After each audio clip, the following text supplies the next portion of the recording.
Yaprak Baltacıoğlu is one of Canada's most distinguished, most respected public servants, and she came to that role in a most Canadian way. She was just 21 when she arrived in Canada from Turkey. She had a law degree from Istanbul University, but her foreign credentials weren't recognized here. As Yaprak describes it, unsure of what her next step should be, she started watching Question Period and became fascinated by Canadian democracy. Nice to see something good coming out of Question Period. Although fascinating is indeed one of the kindest descriptions of Question Period I've ever heard.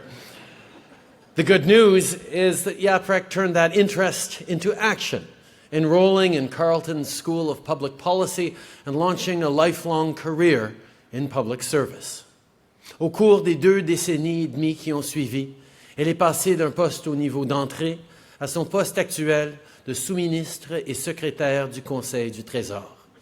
Elle a servi sous 4 premiers ministres et leurs cabinets.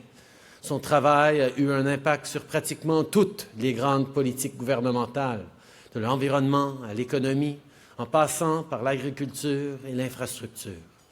En tant que sous-ministre de l'Agriculture et de l'Agroalimentaire, Yaprak a veillé à ce que les intérêts de nos producteurs alimentaires restent à l'avant-plan des négociations commerciales. En tant que sous-ministre des Transports, de l'Infrastructure et des collectivités, elle a été chargée de gérer des milliards de dollars en dépenses pour stimuler l'économie après la crise financière. And now, as Secretary of the Treasury Board, she is working hard to overhaul the systems that govern everything from HR to assets, all the while shining a light on the importance of diversity, employee wellness and mental health, sharing her own story, and truly leading by example. Part of that leadership includes helping to develop the next generation of public service leaders. Those who work with her praise her ability to assemble great teams and give them the space they needed to do their work. A respected sounding board and mentor to many, Yaprak's schedule is described as always packed, filled with meetings, check-ins, and follow-ups, and she is noted for the warmth, curiosity, and compassion she brings to her work. And she knows about the importance of seeking balance, too. She cooks, she bakes, and then she posts. She says she is happiest in the kitchen, and if you've seen her Instagram account, you'll understand why. Salted caramel chocolate brownies, asparagus in a blanket of puff pastry, and cream cheese and lemon cupcakes with Swiss buttercream. Yeah, Pract, I see those photos. I think I'd be happiest in your kitchen, too. Fortunately, her work continues to inspire her and all those who work with her.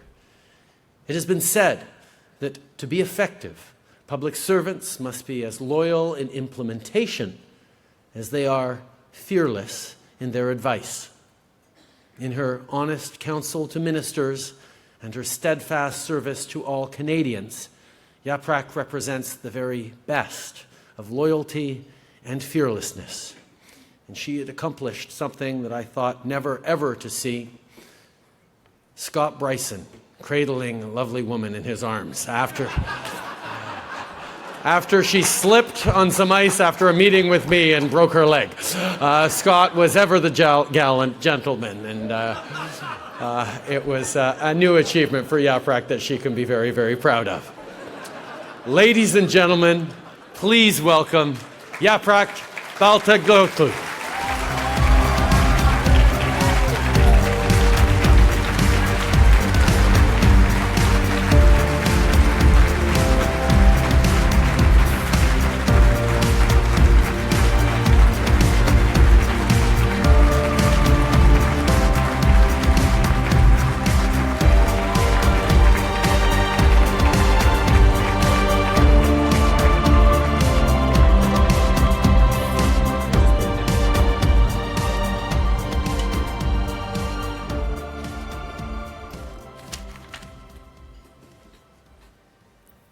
Thank you very much, Mr. Prime Minister.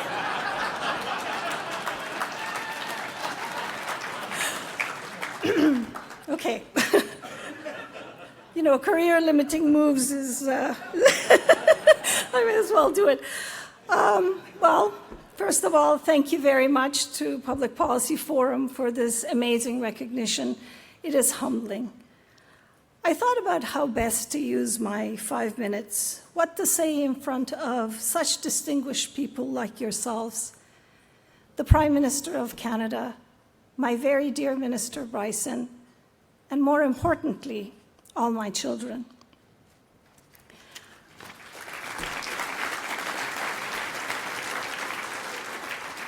And I decided I will tell you a love story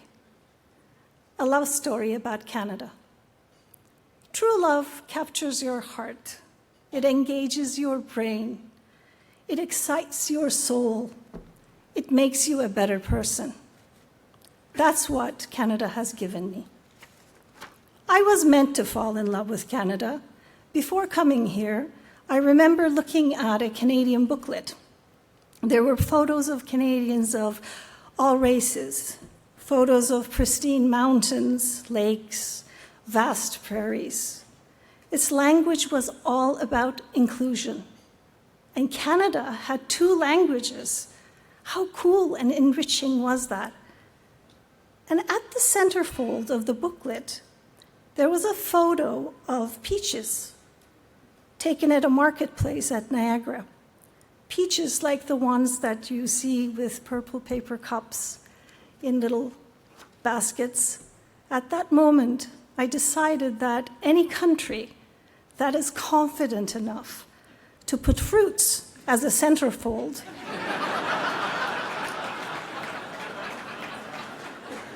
must be an open society that welcomes foreigners. So I left Istanbul and I arrived at Ottawa Airport with a large suitcase, braced for cold, wearing a heavy coat. It was August 8, 1980, and I was barely 21. My love for Canada grew during my early years. The warmth of its people, the peaceful politics, and the fact that it had social programs to curb the impact of poverty all impressed me. I read the Charter of Rights and Freedoms. I was just dazzled. And again, and in 1989, I cried throughout my own citizenship ceremony. That was a day that made me truly proud and happy.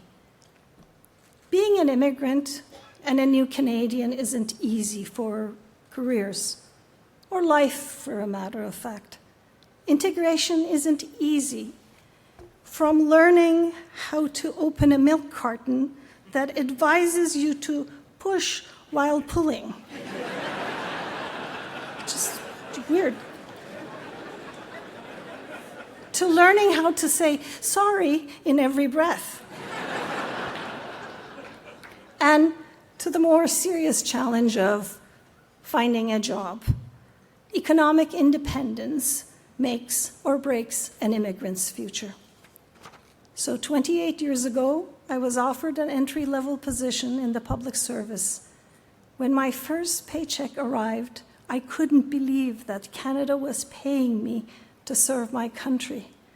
I wanted to keep it in my bedside drawer, along with my son's elaborate letters to the Tooth Fairy, because it was something I cherished so much. And 13 years into my career, Prime Minister Martin trusted me with my first deputy-level job. And since then, as the Prime Minister said, I have been fortunate to lead 4 great departments. Public service for me has been a journey of wonder and love for my country and its people. When working in the federal government, one has a very privileged position in influencing policy of the country. You get direct changes in things like healthcare, climate change, competitiveness, innovation. And when I look back, they're etched in my memory as accomplishments or opportunities still have to be pushed on. I've had the honor of being the leader and the mentor of accomplished and dedicated public servants. And in my job today, I sit in the cabinet room every week and look at the words carved on the wall of the cabinet room, where the Prime Minister actually looks at those words. The carving says, "Love justice, you that are the rulers of the world." I feel the responsibility and honor of advising the decision makers who run our country, and I love being part of democracy at work. Jobs like mine build courage, and tonight we are here, a group of accomplished and future leaders. Let us not be complacent or think that continued prosperity and opportunity for our fellow citizens would be easy. Public policy is about choice, tough choices, and making these choices requires courage, ambition, and wisdom. So I told you my story. Was my integration into Canadian society and a complex workforce without challenges? Of course not. But in my life, the opportunities outnumbered the challenges. Does every immigrant or refugee share the same good fortune today? No. Therefore, do we have to tirelessly continue to invest in being an open and welcoming society? Absolutely. Stories like mine are important because they form part of our collective memories as a nation.